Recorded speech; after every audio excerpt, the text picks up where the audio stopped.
Halo semua, kenalin, nama saya Nasya Sahara.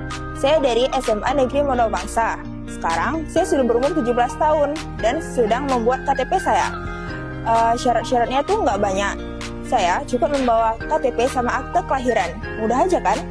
Terus saya juga nggak lama, cuma 10-15 menitan lah. Petugas itu juga ramah, baik, murah senyum, banyak bicara sama saya. Pas ya atur sidik jari. Jadi petugasnya baik, ini sangat direkomendit ya. Terus dan gratis, jadi kayak bagus.